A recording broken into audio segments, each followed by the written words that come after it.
The war had been burning across the galaxy for 30 years. 1,000 star systems had seen battle. Millions of soldiers from dozens of species had died fighting over planets, resources, and power. Every major civilization had chosen a side. Every species had sent their warriors to the front lines. Every species except one, Earth. Said no Ambassador Yurin of the Velkari Empire stood at the window of her ship and stared at the blue planet below. She had come here 7 times over the past decade. 7 times she had offered humanity everything they could want. Technology that would advance their civilization by centuries. Territory on fertile worlds. A seat at the table of galactic power. 7 times, the humans had smiled politely and refused. "We thank the Velkari Empire for this generous offer," they always said. "But Earth has no interest in war. We will trade with you. We will share medical knowledge. We will help rebuild what has been destroyed. But we will not fight." Yaren did not understand these creatures. She had studied humans carefully. She knew what they were capable of. Their bodies could heal from injuries that would kill a Velkari twice over. They could function without sleep for days when necessary.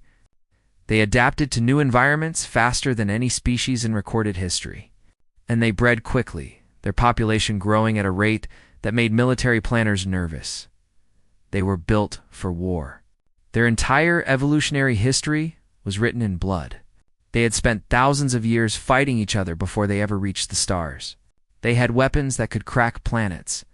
They had soldiers who trained from childhood. And yet they grew flowers. That was what confused Yaren the most. Humanity poured enormous resources into something they called terraforming research. They sent ships to dead worlds not to mine them or claim them, but to plant gardens. They built massive space stations, not for military purposes, but for hospitals and schools. They welcomed refugees from war-torn systems and asked nothing in return. It made no sense. The Syndicate of Orion had tried to recruit them. The Coalition had begged for their help. Even the neutral trading guilds had suggested that Earth should pick a side before a side was picked for them. Earth's answer never changed. They wanted peace. They believed in peace. They would work toward peace until their last breath. Some species thought humans were cowards. Others thought they were foolish. A few whispered that they were planning something, that their refusal to fight was part of some deeper strategy that no one could see. Yaren had a different theory. She believed that humans were afraid, not of the war and not of dying. She believed they were afraid of themselves. She had seen the records of their history. She knew what they had done to each other before they united. Perhaps they had looked at the violence in their past and decided they'd never wanted to become that again. If that was true. Foolish, but admirable. The problem was that the galaxy did not reward pacifists. Sooner or later, the war would come to Earth, whether they wanted it or not. And when that happened, all their flowers and hospitals would burn. That day came sooner than anyone expected. The Dravith. A minion had been watching Earth for years. The Dravith were predators in the truest sense. They stood 8 feet tall, with bodies covered in natural armor and claws that could tear through metal.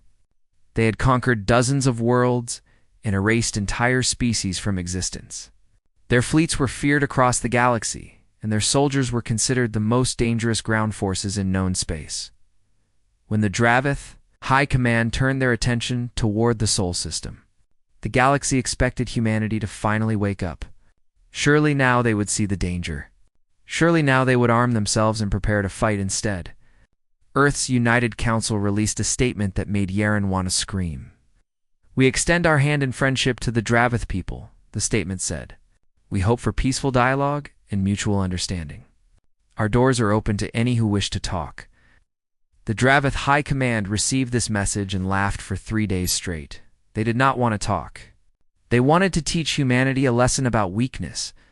They wanted to show the galaxy what happened to species that refused to fight. And they wanted to do it in a way that would break the human spirit completely. So they chose their target carefully. Havens. Light was a space station orbiting one of Earth's colony worlds. It was not a military installation. It was not a government facility. It was a hospital. Human doctors worked there around the clock, treating patients from across the galaxy. Refugees who had fled from war zones, soldiers wounded in battles that Earth had refused to join, children who had lost everything. The station housed 12,000 patients at any given time. It also housed something called the Garden. The Garden was a special section of Haven's Light dedicated to children. Human volunteers worked there with young ones who had been traumatized by war. They used music, games, and art to help these children heal. They taught them that the universe was not only filled with violence and fear, they showed them kindness. Many alien species did not understand the Garden. They did not understand why humans would spend so much time and money on children who were not even their own species. But the children understood. They called the human volunteers their angels. They learned to smile again. They learned to hope. Among these children was a 7-year-old girl named Lily Chen.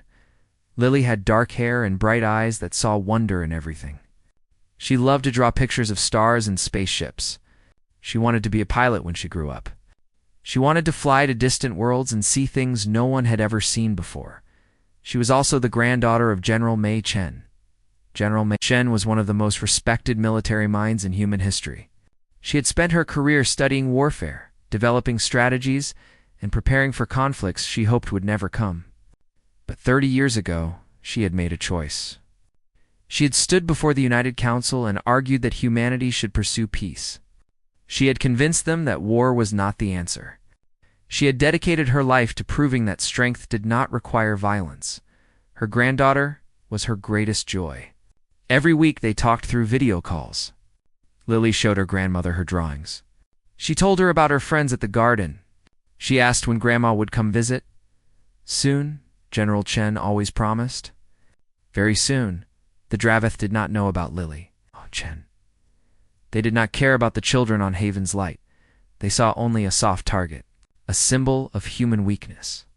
A message that would echo across the galaxy. They sent the 9th Cleansing Fleet. This was not just any military force. The 9th Fleet had glass-burned 17 worlds. They had killed billions. Their commander, Admiral Vrexton, was known as the Butcher. He had never lost a battle. He had never shown mercy. The fleet arrived in the system at night, Earth Standard Time. They did not announce themselves. They did not issue demands. They did not give anyone time to evacuate. At exactly 3:47 in the morning, the first plasma bolt struck Haven's Light. The station had no weapons. It had no shields worth mentioning. It was built to heal people, not to fight. The attack lasted 11 minutes. When it was over, Haven's Light was a broken shell drifting through the void. 12,423 souls were gone. Among them were 847 children who had already survived one's nightmare and had finally learned to dream of something better. Among them was Lily Chen, who had wanted to fly among the stars. The Draveth fleet withdrew without a word. They had made their point. They had shown humanity what happened to those who refused to fight. They expected tears. They expected panic. They expected desperate pleas for mercy. Instead, they got silence. For 6 hours, Earth said nothing at all. No transmissions. No responses. No signs of life from a planet of 12 billion people. The galaxy watched and waited, and deep in a command, the center beneath the mountains of Earth. General Mei Chen stood motionless before a screen, showing the wreckage of Haven's Light. Her face showed no emotion. Her eyes were dry, but her hands were shaking, not with grief, not with fear, with something far more dangerous the galaxy waited for. Earth to react.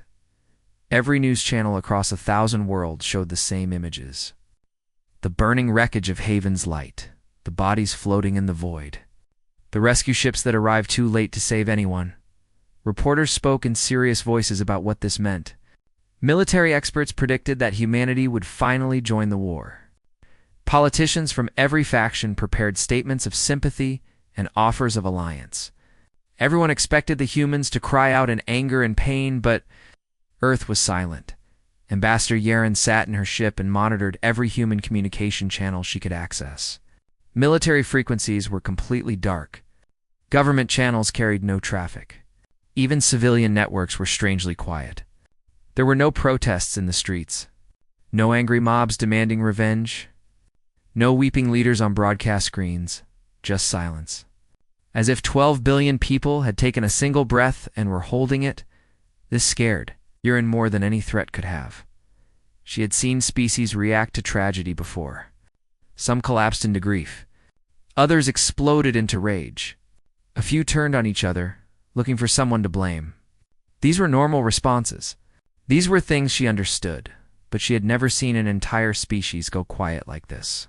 It felt wrong.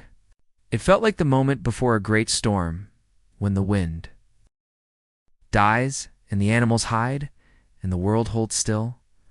6 hours passed. Then the broadcast began. It started on Earth and spread outward at the speed of light. Every screen in the Sol system showed the same thing. Every speaker carried the same sound. And within minutes, every relay station in the galaxy was picking up the signal and passing it along. They called it the Remembrance Broadcast. The first image was a face. A small face with bright eyes and dark hair. A little girl who could not have been more than 7 years old. Beneath her picture were words in every major galactic language. Lily Chen, age 7. She wanted to be a star pilot. The image stayed on screen for exactly 30 seconds. Long enough for viewers to see every detail of her smile. Long enough for them to read her dream. Long enough for them to understand that she would never achieve it. Then the next face appeared. Marcus Webb, age 12. He wanted to build robots that could help people. Then another, Sullivan of the Corey people. Age 9, she wanted to see her homeworld again.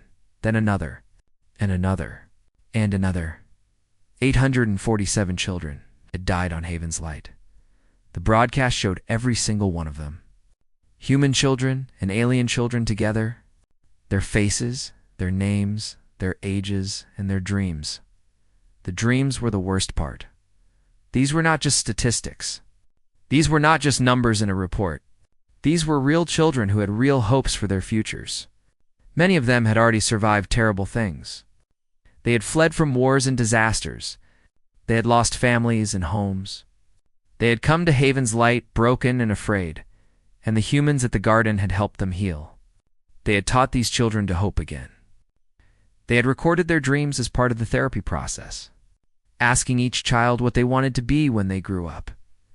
Now those recordings played for the entire galaxy to hear. A tiny voice speaking in broken common. I want to stop being scared. A teenager trying to sound brave. I want to become a doctor, like the humans who saved me. A child too young to fully understand the question. I want my mama to come back. The broadcast lasted for hours. No commentary. No music. No speeches. Just face after face after face. Dream after dream after dream. A endless parade of futures that would never happen. Across the galaxy, people watched. Some turned away after a few minutes, unable to bear it. Others forced themselves to watch every second. On Draveth Worlds, commanders ordered the broadcast blocked, but it was too late. Their soldiers had already seen enough. When the last face faded from the screen, there was a moment of darkness. Then General Mei Chen appeared. She stood alone in a room with metal walls. She wore a simple uniform with no medals or decorations. Her gray hair was pulled back from her face. Her posture was straight and still. Her expression showed nothing at all, but her eyes burned with something that made even the bravest viewers look away. When she spoke, her voice was calm. To calm, like the surface of an ocean, hiding monsters in its depths. To the Draveth Dominion, she said, "You were warned that humanity did not wish to fight. You interpreted this as inability. You were mistaken." She paused to let those words sink in. "You killed 12,423 souls who trusted us to keep them safe. They came to us for healing. They came to us for hope. They came to us because we promised that Haven's Light would be a place of peace." Her voice did not waver. Her face did not change. Among them were children who had already lost everything. We told them they would never lose anything again. We made them believe in a better future. We failed them. Behind her, something began to move. The camera pulled back slightly, revealing that she was not standing in a simple room. She was standing in a massive facility built into the heart of a mountain. And behind her, enormous bay doors were slowly opening. It will not fail them twice. Through the opening doors, viewers could see ships. Huge ships. Ships that did not match any design in the galactic database. Ships that had clearly been built over many years, hidden away, waiting for a day that humanity had prayed would never come. You have 30 standard rotations to surrender every commander responsible for this attack, every officer who gave an order, every pilot who fired a weapon, every soldier who watched and did nothing. All of them. The ships began to power up. Their engines glowed with light that seemed too bright, too powerful, too wrong. After 30 rotations, the 9th cleansing fleet will no longer exist. This is not a negotiation. This is not a threat. This is a statement of fact. General Chen looked directly into the camera. For just a moment, the mask slipped. For just a moment, viewers saw the grandmother beneath the general. The woman who had lost something precious and would never be whole again. You wanted to teach humanity about helplessness, she said softly. You wanted us to know fear. You wanted us to understand what it means to lose everything. Her voice dropped to almost a whisper. We already knew. We have always known. That is why we chose peace. That is why we begged you to leave us alone. Because we remembered what we were before we learned to be gentle. We remembered what we did to ourselves. And we were afraid that if we ever went to war again, we would not be able to stop. The bay doors finished opening. Behind General Chen, an entire fleet was visible now. Dozens of ships, maybe hundreds. All of them massive. All of them dark. All of them waiting. Should have listened, General Chen said. You should have accepted our friendship when we offered it. You should have understood that our mercy was not weakness. She straightened her shoulders. It was a warning. The broadcast ended. For a long moment, the galaxy was silent. Then the military channels exploded with activity. Intelligence agencies scrambled to analyze what they had just seen. Admirals and generals demanded to know how humanity had hidden an entire war fleet without anyone noticing. Ambassador Euron sat frozen in her chair. Her translator implant had worked perfectly. But she still could not believe what she had heard. She had studied humans for years. She had thought she understood them. She had believed they were peaceful because they did not know how to be anything else. She had been wrong. The Dravith High Command received the broadcast in their fortress headquarters. Admiral Vrexton watched it with his officers standing nervously behind him. When it ended, one of them asked what they should do. Vrexton laughed. They want us to surrender? He said. These gardeners. These doctors? They have hidden some ships in a cave and now they think they can threaten us. He stood and stretched his massive frame, his armor plates clicking together. Let them come. The 9th Fleet has burned 17 worlds. We have crushed species that were old when humanity was still living in caves. They do not know war. They do not understand what they are facing. He turned to his communications officer. Send a response. Tell the humans we will answer their ultimatum in the only language that matters. And find more of their precious hospitals. If they want to save the helpless so badly, let us give them more helpless to save. The order was sent, and in her mountain fortress on Earth, General Mei Chen received it. She did not respond with words. She simply nodded to her officers. Across the Sol system and beyond, hidden shipyards began to open. Secret facilities that had been silent for decades came to life. Soldiers who had trained for wars they hoped would never happen received their orders. The 30 rotations had not even begun, and humanity was already moving, because General Chen had not been making threats. She had been making promises, and humanity always kept its promises. The galaxy had always wondered about human ships. They were strange vessels. Bulky and slow compared to the sleek warships of other species, their walls were 3 times thicker than necessary. Their engines were oversized for cargo transport but underpowered for combat. Military experts across the galaxy had studied human ship. Designzen concluded that humanity simply did not understand proper spacecraft construction. They were wrong. The first battle happened 5 days after General Chen's BROADCAST Dravith Patrol Squadron was hunting for human civilian ships near the edge of contested space. There were 12 Dravith cruisers, fast and deadly, armed with plasma cannons that could cut through standard armor like paper. Their commander was eager to prove himself. He wanted to bring human prisoners back to Admiral Rexthon. He wanted to show the galaxy that the Ninth Fleet was not afraid. They found a single human vessel drifting near an asteroid field. The ship was called the UES Gardner. According to galactic records, it was an agricultural transport. Its official purpose was carrying seeds and soil samples between colony worlds. It had no listed weapons. It had no military registration. It was exactly the kind of soft target that Dravith were looking for. The squadron commander opened a channel and ordered the human ship to surrender. He expected fear. He expected begging. He expected the humans to understand that resistance was pointless. Instead, the human captain responded with 2 words. Oh. Come closer. The Draveth commander laughed and ordered his ships forward. His weapons officers locked on to the slow, clumsy human vessel.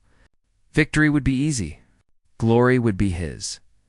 Then the Gardner began to change. Its hull split apart along hidden seams. Panels folded outward, like the petals of some massive metal flower. What had looked like cargo containers revealed themselves as weapon platforms. What had seemed like oversized engines were actually power cores for systems that no agricultural ship would ever need in 30 seconds. The Gardner transformed from a harmless transport into something terrible. The Dravith commander barely had time to give an order before the first missiles launched. These were not normal missiles. Human scientists had spent decades studying the weaknesses of every major species in the galaxy. They had developed weapons specifically designed to exploit those weaknesses. The missiles that hit the Draveth cruisers carried a payload that military experts would later call adaptive corrosive spores. The spores ate through Draveth hull metal in seconds. They had been engineered to target that specific alloy, and nothing else. They spread across the surface of each ship, dissolving armor plates and exposing the soft interior to the vacuum of space. 4 Draveth cruisers died in the first minute. The survivors tried to flee. But the Gardner was no longer slow. Those underpowered engines had been a disguise. The real engines activated now, and the human ship moved with a speed that should have been impossible for something its size. It cut off the escape route and continued firing. The battle lasted 6 minutes. When it was over, 12 Draveth cruisers were debris floating in the void. The Gardner had taken some damage, but its walls were thick for a reason. What other species considered excessive armor was actually the minimum that humanity thought necessary, because humans did not build ships for peacetime. They built ships for the war they prayed would never come. The Gardner was not special. Every human ship was the same. The cargo transports, the medical vessels, the research stations. All of them were warships in disguise.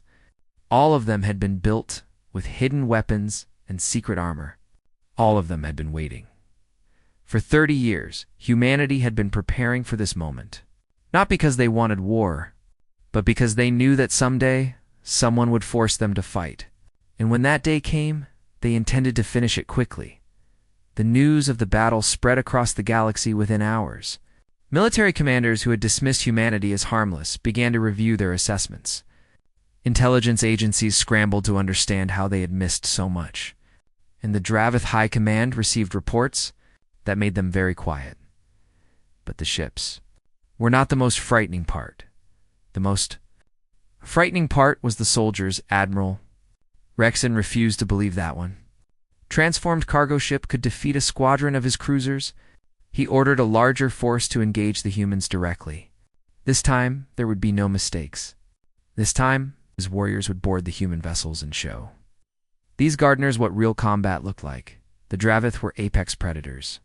They had evolved on a harsh world where only the strongest survived. Their bodies were covered in natural armor. Their claws could tear through metal. Their reflexes were faster than any human could match. In close combat, they had never been defeated. The boarding action began on a damaged human frigate called the Morning Star. 50.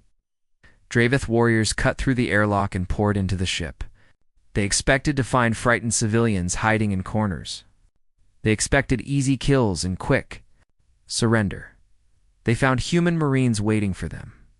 The first thing the Draveth noticed was that the humans were smiling, not the nervous smiles of prey trying to appear brave. These were the genuine smiles of predators who had finally been let off their leash. The humans moved forward without hesitation, without fear, and without the slightest intention of surrender. The battle in the corridors of the Morning Star lasted 2 hours. The Draveth killed humans. Of course they did. Their claws ripped through human flesh. Their strength threw human bodies against walls. They were bigger, stronger, and faster than any human could hope to be. But the humans did not stop fighting. A Marine with a broken arm continued firing his weapon with his remaining hand. A soldier with wounds that should have been fatal kept advancing until her body finally gave out. A sergeant was pinned under debris with both legs crushed. But she used her final minutes to hack into the ship's systems and vent an entire section into space, taking 30 Draveth with her. Her last transmission was recorded and later broadcast across the human fleet. "Worth it," she had said, and she had been laughing. The Draveth had never encountered anything like this. They had fought many species. Some were brave, some were skilled, but all of them understood when they were beaten. All of them eventually broke and fled or surrendered. Humans did not break. They fought with holes in their chests. They fought blind. They fought with bones sticking through their skin. They treated death not as something to be feared, but as something to be traded for the highest possible price by the end of the boarding action. 43 Draveth warriors were dead. The remaining 7 fled back to their ship and refused to return. When their commander demanded to know what had happened, the squad leader could only say one thing: "They are not prey. They are something else." Reports like this began to spread through the Draveth fleet. Soldiers whispered to each other about humans who would not die. Officers quietly requested transfers away from the front lines. Fear began to grow in places where fear had never existed before. Admiral Vrexton executed 3 of his own officers for cowardice and ordered the reports suppressed. But he could not suppress what his warriors had seen with their own eyes. He could not unsee the recordings of human Marines laughing as they died. He could not explain why a species of gardeners and doctors fought like demons from the oldest nightmares. The truth was something that Vrexton refused to accept. Humans were not peaceful because they lacked the instinct for violence. They were peaceful because they had too much of it. They had spent their entire history learning to control the monster inside them. They had built civilizations dedicated to gentleness because they knew what would happen if they ever let go. Now they had let go, and they were grateful for it. Deep in the human fleet, soldiers spoke to each other with relief in their voices. For 30 years they had trained for a war they hoped would never come. For 30 years they had practiced violence while preaching peace. They had lived with the tension of being weapons that were never used. Haven's light had broken something in humanity, but it had also freed them. The guilt of enjoying battle, the shame of wanting to fight, the constant effort of being gentle when their instincts screamed for something else. All of it was gone now. They had been given permission to be what they truly were, and what they truly were terrified the galaxy. On the bridge of her flagship, General Chen reviewed the battle reports with satisfaction. The first engagements had gone exactly as planned. Human losses were within acceptable parameters. Enemy losses were catastrophic. But this was only the beginning. The Ninth Fleet still existed. Admiral Vexton still commanded nearly 400 warships. The Draveth Dominion still had resources and allies that could turn the tide of any conflict. Humanity revealed its teeth. Now they needed to use them. General Chen called her senior officers together and displayed a map of the galaxy. Across it, Red dots marked the positions of Dravith forces. Blue dots marked human assets.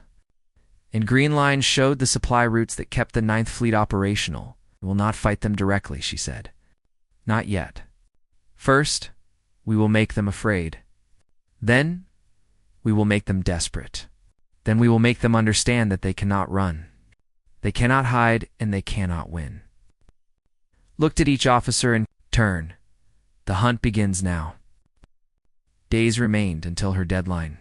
Expired 23 days for the Dravith to surrender 20-3 days before the ninth cleansing.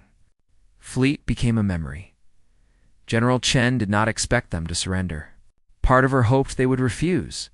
Part of her wanted to finish what they had started. That part scared her a little. But not enough to stop. Never enough to stop. Admiral Vrexon had fought wars across the galaxy for over 40 years. He had crushed rebellions on a dozen worlds. He had burned cities and cracked continents. He had earned his title as the Butcher through decades of victory. He had never been hunted before. It started with the supply lines. The Ninth Fleet required enormous amounts of fuel, ammunition, and food to operate. These supplies came from Dravith territory through a network of transport routes that had never been threatened. The routes were too deep in friendly space. No enemy had ever dared to strike them. Humans dared. The first supply convoy vanished without a trace. One moment, the tracking signals showed 20 transport ships moving through empty space. The next moment, there was nothing. No distress calls. No debris, no survivors. The ships simply ceased to exist. Vrexon sent a patrol to investigate.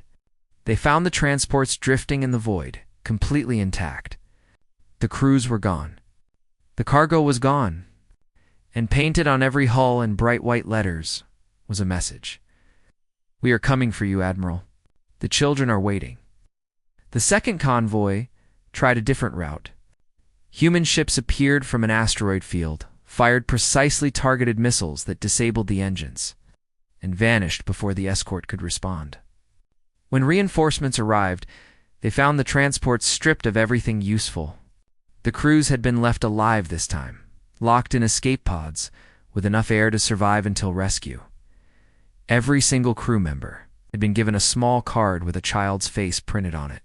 A child who had died on Haven's Light, a child whose death now demanded payment. Vrexon ordered his supply convoys to travel with heavy military escort. It did not help. The humans did not attack the escorts directly.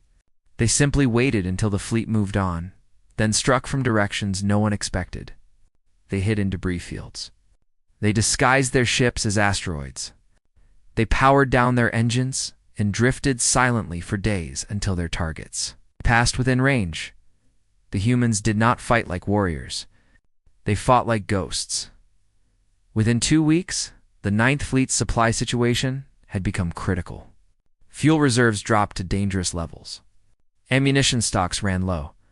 Food supplies that should have lasted months began to run out. Vrexon was forced to keep his fleet moving constantly, searching for safe ports where they could resupply. But every time he found a friendly station, human ships appeared within days. They did not attack the stations directly. They simply waited nearby, watching, reminding everyone that they were there. Station commanders began refusing to help the Ninth Fleet. They claimed they had no supplies to spare. They claimed they could not risk human retaliation. They claimed many things, but the truth was simple. They were afraid. Fear spread faster than any weapon could. Vrexon executed more officers for cowardice. He gave speeches about Dravith honor and the glory of battle. He promised that victory was near, that the humans would soon be crushed, that history would remember the Ninth Fleet as heroes. His soldiers listened in silence. They no longer believed him. The desertions began on the 15th day. A cruiser captain named Threk Valum had served under Vrexon for 20 years. He had followed every order without question. He had participated in the burning of worlds without hesitation. He had believed in the Dominion and its mission. Then his ship encountered a human vessel in deep space. The human ship did not attack. It simply matched speed with the cruiser and opened a communication channel. A human woman appeared on screen. She was young, with tired eyes and a gentle voice. She did not threaten. She did not demand. She simply talked. She told Captain Threkfaloom about Haven's Light. She showed him images of the children who had died there. She explained what the garden had been and what it had meant to young ones who had already lost everything. Then she asked him a question. Did you know? When you joined the Ninth Fleet, did you know that you would be killing children? Is that what you wanted your life to be? Threkfaloom had no answer. The human woman nodded, as if she understood. You do not have to keep following orders that make you a monster. If you want to stop, we will help you. We will give you safe passage to neutral space. We will help you build a new life. All you have to do is choose. She ended the transmission without waiting for a reply. 3 days later, Captain Threkfaloom surrendered his ship to a human patrol. His entire crew came with him. None of them had wanted to be butchers. None of them had wanted to kill children. They had simply followed orders because they did not know what else to do. Humanity gave them another option. Word spread through the Ninth Fleet. Other captains began to disappear. Some surrendered openly. Others simply changed course in the middle of the night and never returned.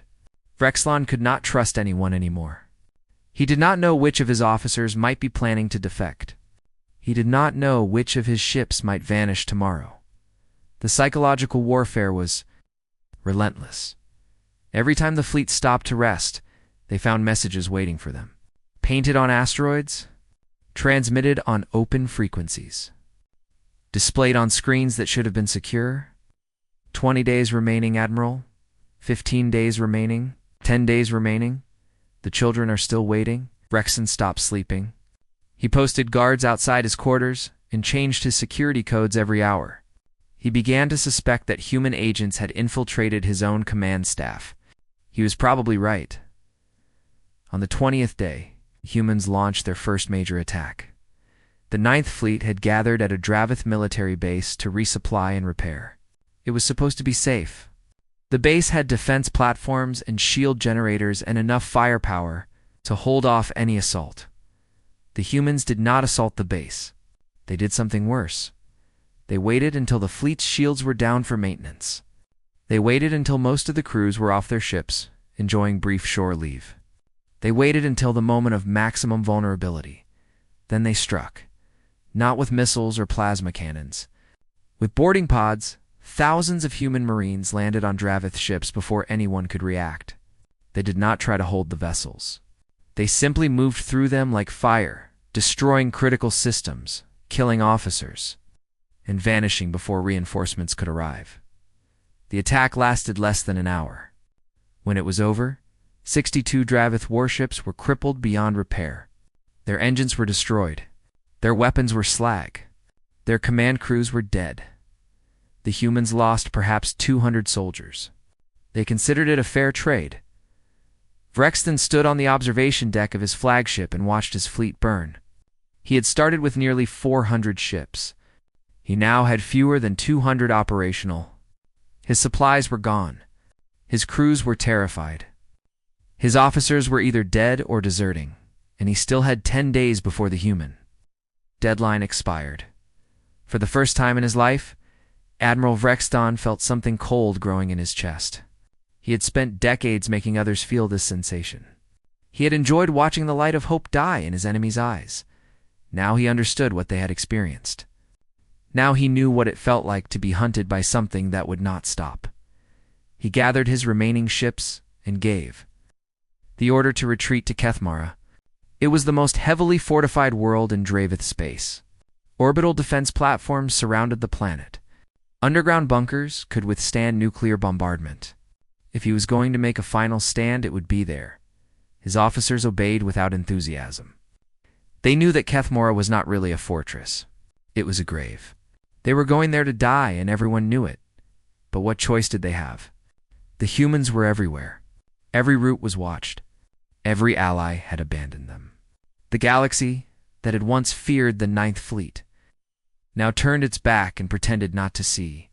As the fleet jumped toward Kethmora, a final message arrived on the Admiral's personal screen. It was from General Mei Chen. You burned a hospital full of children who trusted us to protect them. You laughed when we asked for peace. You thought our kindness meant we were weak. There was a pause, then more text appeared. I want you to know that my granddaughter was on Haven's Light. Her name was Lily. She was 7 years old. She wanted to be a star pilot. She drew pictures of spaceships and dreamed about flying to distant worlds. Another pause. She will never see those worlds. She will never fly among the stars. She will never grow up to become anything at all. Because of you. The final words burned themselves into Vrexton's mind. Run to Kethmera, Admiral. Hide behind your defenses. Pray to whatever gods your people believe in. It will not matter. In 10 days, I am going to show you what humanity is capable of when we stop being gentle. And I am going to make sure you live long enough to watch everything you have built turn to ash. The children are waiting.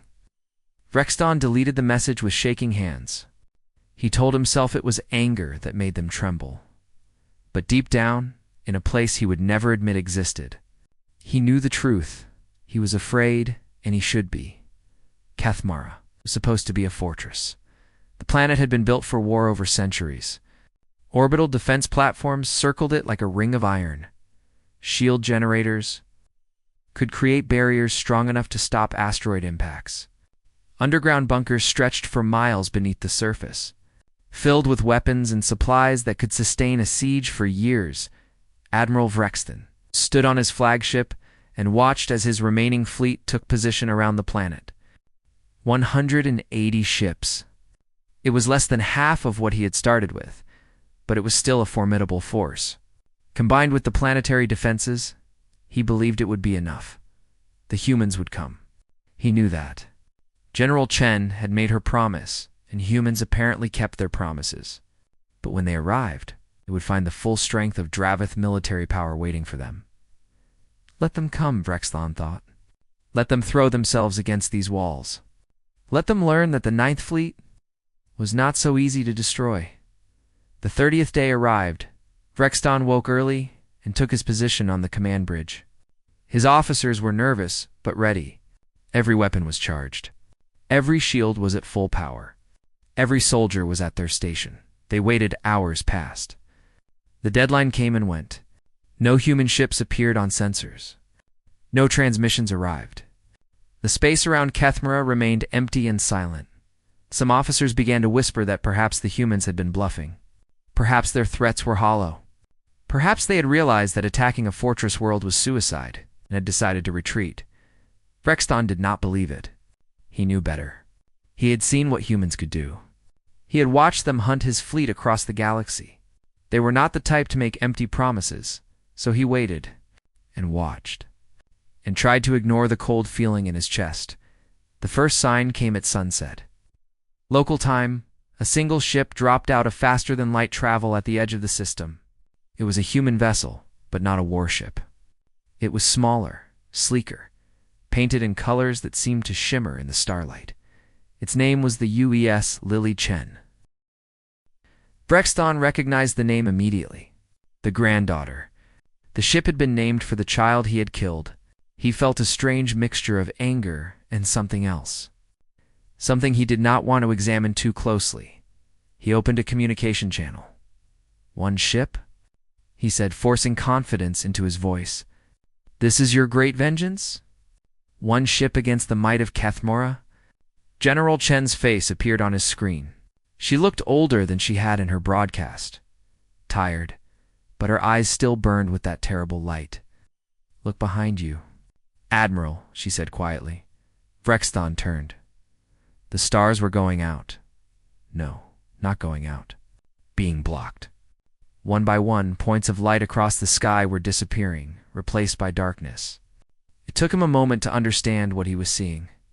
Ships. Human ships. Hundreds of them. They had been drifting in the darkness for days, their engines cold, their systems silent. They had surrounded Kethmera without anyone noticing. And now they were powering up. The darkness became light as engines activated across the sky. What had looked like empty space was suddenly filled with warships. They formed a sphere around the planet, cutting off every escape route. blocking every path to safety. Rexon's tactical officer spoke in a voice that shook. "Admiral, I am counting over 300 human vessels. They have us completely surrounded. 300 ships. More than the humans had shown in any previous engagement. More than anyone had believed they possessed. They had been hiding their true strength all along, waiting for this moment." General Chen spoke again. "You killed children who trusted us. You laughed when we offered peace.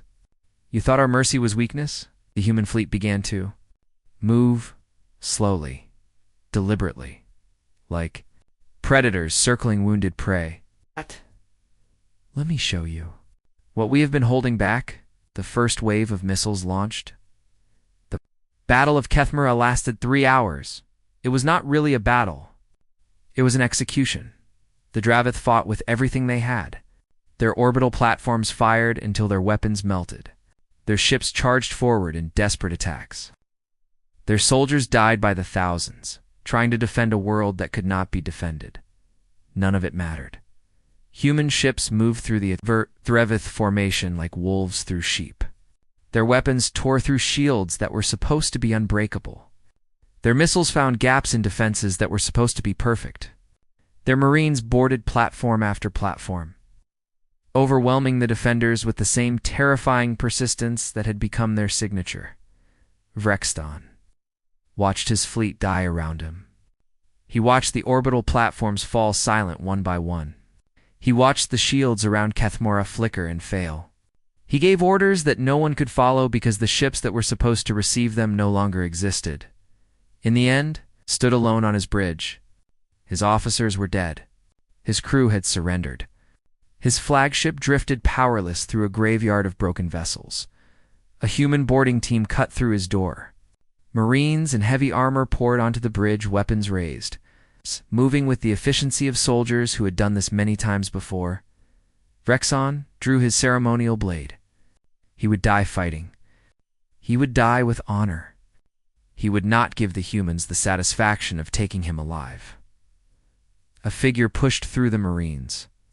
General Mei Chen, in person, standing on his bridge. She was smaller than he expected. Older, she should have been nothing compared to his. Massive Draveth frame, but when their eyes met, Rexon felt his courage fail.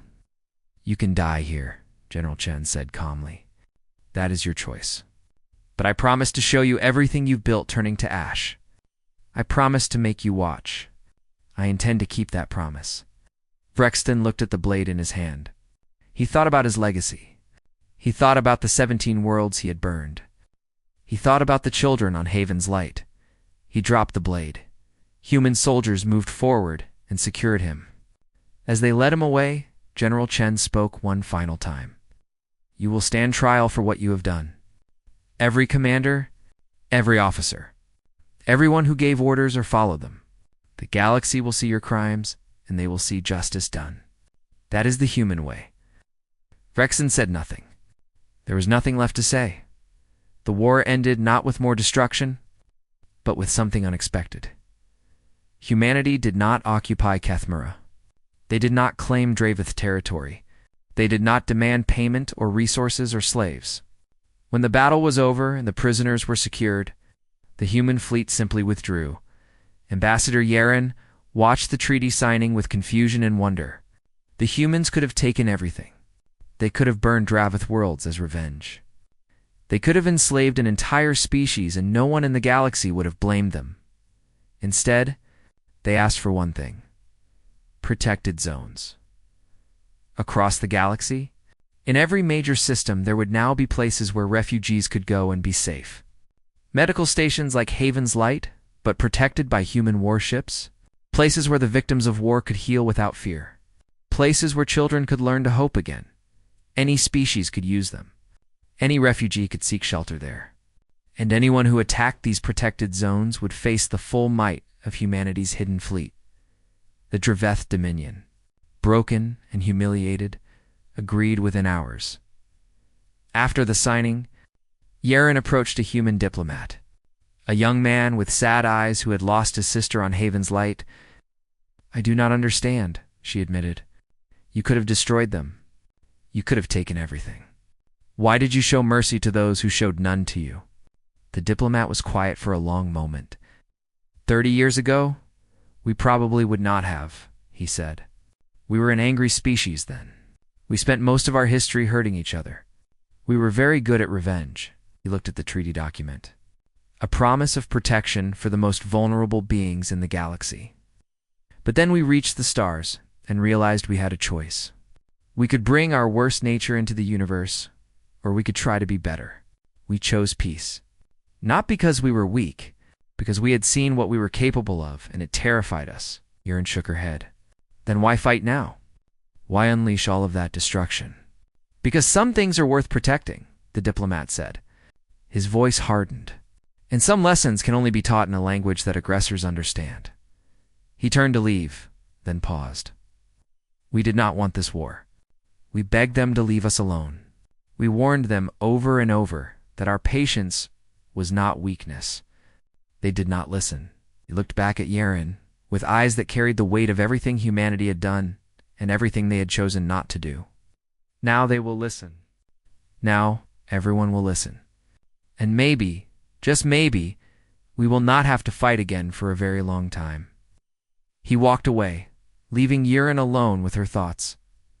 Across the galaxy, the story of Earth spread, not as conquerors, not as monsters, but as something more unsettling, a species that had chosen gentleness when they could have chosen violence, a species that had begged for peace while hiding the power to destroy anyone who threatened them, a species that had shown exactly what happened when you forced their hand.